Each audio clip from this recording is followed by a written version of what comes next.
a minority of maybe one in thinking that Watergate was a kind of a tea party.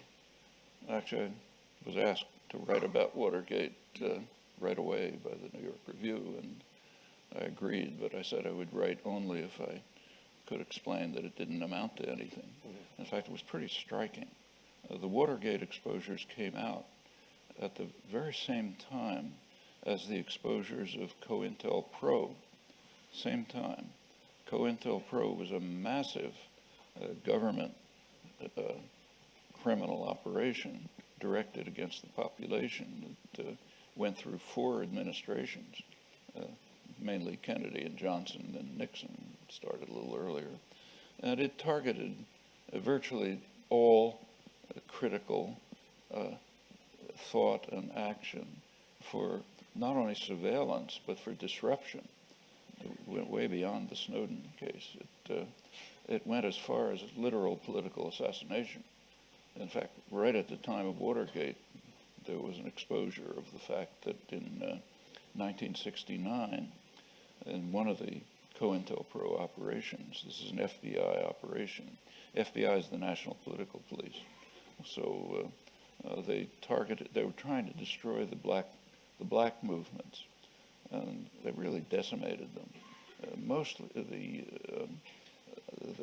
the worst case, which had just appeared at the time of Watergate, was the assassination of Fred Hampton. Fred Hampton was a Black Panther, an organizer, a very successful organizer, no criminal charges, nothing like that.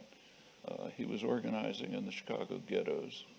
The FBI, under COINTELPRO, wanted to assassinate him. They tried at first to incite a criminal gang in the ghetto, the Rangers, Blackstone Rangers, to kill him. They sent false letters to the heads of the Rangers written in kind of fake black dialect, which they decoded instantly.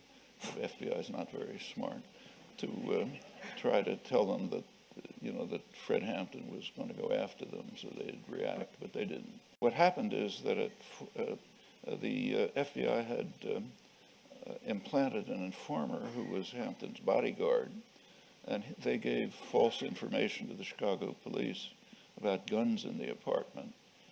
4 a.m., the police broke in, really a Gestapo-style raid, and just murdered him in his bed.